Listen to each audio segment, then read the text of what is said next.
you doing, pal? What are you doing, pal? Where you go? 98. We're mid-September right now in Ontario. It's pushing 30 degrees, which is a rare occasion. You know, I often envy those of you Southerners from the United States that get over 300 days of sunshine. That doesn't happen here. In about a month and a half, everyone's gonna become severely depressed. And in about another month and a half on top of that, we're not gonna have any sunshine for weeks and months.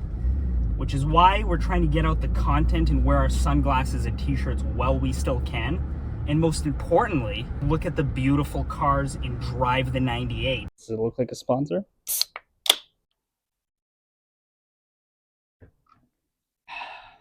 What's up, guys? Welcome back to the channel. Oh God, that sounded so YouTube. Today's video, why you should start using pickup trucks for their intended purpose rather than using them as a Cadillac. Now, those of you are probably wondering, what the hell is this guy talking about? What's he saying? Well, I'm gonna tell you right now. The pickup truck market has gone insanely inflamed, as all cars have. And the inflation is just unaffordable right now for many people. And let me tell you why I specifically empathize with people and tradesmen and why they are suffering right now.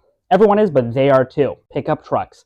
You know, people have been using them for years, obviously. And they've been using the beds, they've been using the cabs, they've been using the big engines, they've been pulling things with them. They've been doing things that their intended purpose is. Now, we have a little bit of a problem. People start buying pickup trucks because of the high horsepower numbers and the big engines. It's an appealing thing, I get it. And listen, what am I, 20 years old? I love the fact that these trucks, you know, you can make them fast these days, you can make them loud, you can make them look very nice. But I'm starting to think that we've taken it too far. I'd say about 20 years ago, there was a nice sweet spot between muscle trucks, the F-150 Lightning, or the GMC Cyclone. But now we've passed that threshold and we have even base F-150 XLs with powerhouse motors, which is totally fine. You know, the Coyote with the 400 horsepower V8, that's an amazing truck. And for work, it's great. It's a great hauler. It hauls ass, baby. Now, other guys that like speed and they like, you know, just a comfortable ride, they're looking at some of these pickup trucks and they're thinking, I'm gonna put my money into this. So now I'm gonna build up a truck as expensive as it comes, a King Rancher, a Platinum, or anything. I'm just referencing Ford because that's what I like. But the bottom line is that a base truck should be dirt cheap. Not only affordable, but cheap. Nowadays, hardworking men are just not putting their money into trucks anymore. It's just not worth it. You got leather seats, technology up to wazoo, $40,000 out the door for a base model F-150 nowadays. People are starting to go towards cargo vans and even like SUVs because maybe the cargo van actually suits their job, you know? You don't want to come into a car, looks like a luxurious car with dirty boots after you just came back from working. You want a car that, you know, gets you from point A to point B, has a lot of room. The reason people like pickup trucks in the first place is because it has room. It has a nice bed. There's no, you know, ceiling behind it. You could put whatever height objects you want behind it. But at this point, with these prices that these dealers are selling these cars for, it's just not worth it. Most of the time when you see someone on the road, usually just one of these young guys that are just ripping the cars down the road but not actually using them for its intended purpose. Now, the reason people are now going to cargo vans is because everything's simple inside, you know. There's no like bougie gadgets or leather King Ranch seats. It's just a simple car with a bunch of space for work, and it's reliable and it gets you from point A to point B. I'm not saying the Raptor Rs are a bad car, to be honest, but in the end, it's like you're gonna spend $150,000 on a pickup truck. You're not really using it for its intended purpose. You're just using it for the engine that's inside of it. Well, why don't you just go and get a Mustang for that matter? Here is a Chevrolet van from 2001 or something like that. And here is a brand new Chevrolet van. Can you see any differences? No, neither can I. Do they sell? Yes. Has the price slightly increased to adjust with inflation? Absolutely. But they look, feel, drive the same. Pricing. You want to talk about it? We'll talk about it. Let's say you buy a brand new transport van, cargo van, whatever it may be, and then the next year you decide to sell it, they tremendously drop in value. Now, let's say you buy a limited edition 2023 Shelby F-150. Obviously, it still doesn't hold its value as to what the purchase price was, but it holds it quite well. And in some cases, if you hold it for long enough, what the owners report and believe, and what many enthusiasts see, sought after V8s, supercharged, etc., these muscle trucks, is that they go up in value. I'm a huge fan of pickup trucks. I think they're amazing. What they're doing with the F-150s and the F-250s and every 1500 pickup truck and all the half tons and 3/4 tons, what they're doing is something special. But here's why I don't think that it's going to end in a good place for these manufacturers. Let's just say you want something that it's comfortable to work out of or spend long road trips hauling something in. So let's say you go and you buy an XLT with a 5.0 or an EcoBoost for that matter. In Canada, listen, I can't speak for anyone, but I can speak for what the prices have been where I live in Ontario. It's $70,000 Canadian before all of our taxes, before all of our dealership pricing and preparation bills and all this, all the markups essentially. It's $70,000 for a pickup truck. For an XLT, when all is said and done, you're looking at well into the $80,000 mark. Let's compare cars that are also the same price as an XLT F-150. A BMW M340i, a Dark Horse Mustang, practically any Camaro, any year, nothing too special, but any average mileage Shelby GT350. And the list goes on, guys. The list goes on. So essentially what the issue is that people that like trucks are buying them. And that's great news for Ford and the big three. People, average Joes, which I like when people admire pickup trucks, but they're bringing the market up for those of us that need to actually haul the trailer and haul things. And whether you use it for work or just recreation or just really need the bed, that's fine. And I know you can do whatever you want with your money, of course. But I'm just saying that, in my opinion, these mysterious prices that, everyone, like when me and my buddies are hanging out around the garage, these mysterious prices that we're all wondering, what is this?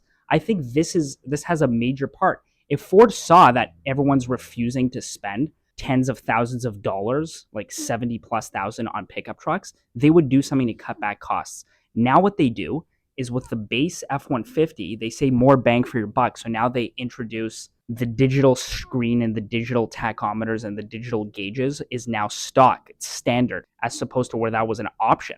So I thought, oh, wow, that's so good of Ford. They're giving us a base model truck with the amenities of something that a Lariat had 10 years ago. Problem is, they're making it seem like it's more truck for the same price, but it's included in the price.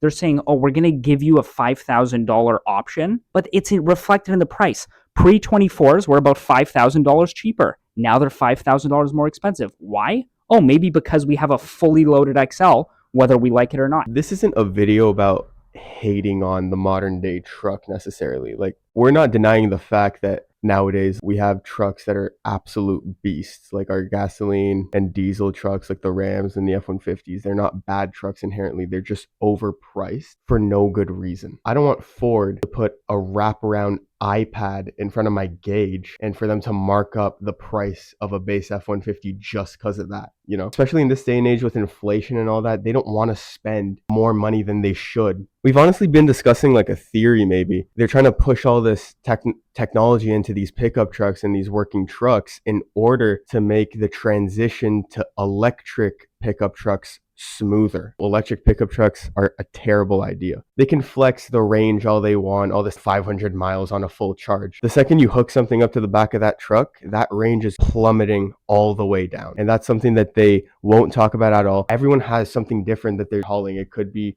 like a storage on 2 wheels or a whole boat that you're towing across, I don't know, like your state. You don't want to be sitting at charging stations every 30 minutes on your way to your cottage. And another thing, you really think, oh, I'm saving money on gas? To charge your average Model 3, at least in Canada, is $30 Canadian. And that's for a Model 3, and it doesn't even charge to 100% because you're going to have to stand there for like 2 hours if you want that to happen. And now they're trying to phase in the electric pickup trucks as if would even benefit our economy for that matter. You'll just make everything slower, getting rid of all these manufacturing plants, getting rid of jobs, phasing them out because, you know, like at this point, you're not designing a motor anymore. It's just a battery cell.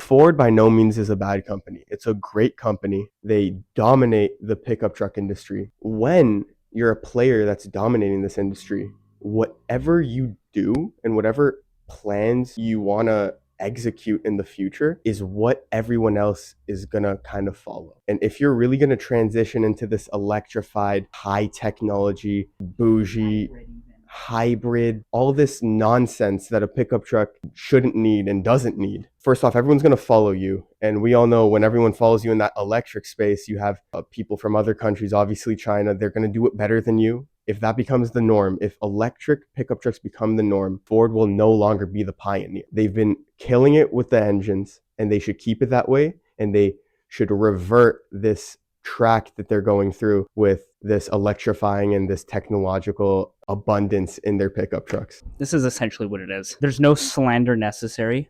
This is not a hate channel. This is simply a commentary, if you will. And we're trying to give it to you from a perspective rather than just following and copying what every single other person says on YouTube. Will this be held back? Just cough if you need to. Will this be held back in terms of getting onto your feed by YouTube? Possibly, because we're slandering electric vehicles. But you got to understand that this is not from a political point of view whatsoever. That is essentially a completely different thing that we're not even going to touch here. You can guess where we stand in this political fight against climate change. You can guess where we're coming from in terms of that, but I'll leave that up to you guys. This is essentially as simple as this. A pickup truck was first designed 100 years ago. I don't know. Okay, something like that. It was designed a very long time ago, and it was used for essentially these three simple things: towing / hauling, farm work, filling up the bed, using it from point A and to point B from this on the side. Have pickup trucks become far more efficient than they used to be? Yes.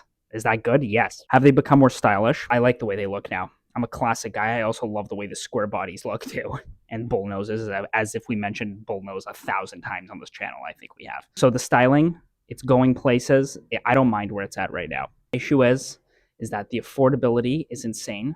So is everything. This has nothing to do with politics, like I said, but it's affecting guys who just like trucks and need them. They're electrifying these pickup trucks, like Ryan said. They're adding too much technology. We can't even hang out in the garage anymore. A couple guys my age cannot even hang out in the garage anymore, pop the hood of their Chevrolet and work on it.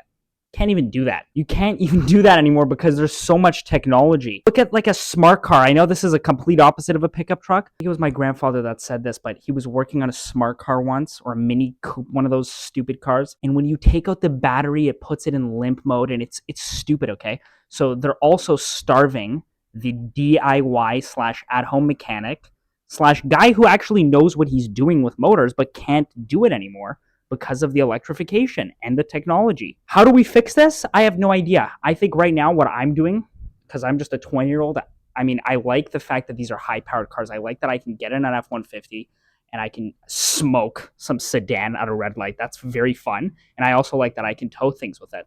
So I'm just going to sit here and I'm going to enjoy it, but I'm not going to deny that in 20 years from now, who knows if I'll be able to afford one? Who knows if they'll still be around?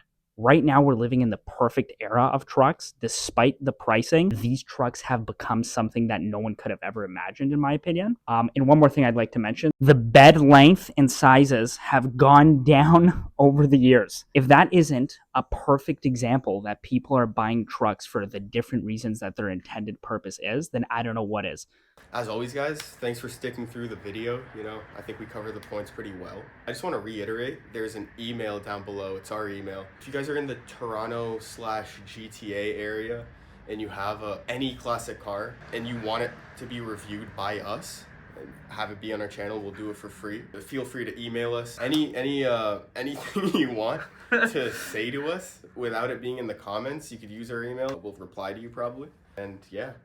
Okay, this is good. Leave a like, subscribe, and let's get it going. This is off topic, but I'm passionate about Johnson and Evinrude restorations, all horsepower ranges. That's what I really like to do. I've been kind of away from these outboards for a while, but again, if you want to see outboards on the channel, basic things, tune-ups, maybe drive shaft rebuilds, shit like that, please let us know. Like Ryan said, like always, this is 98.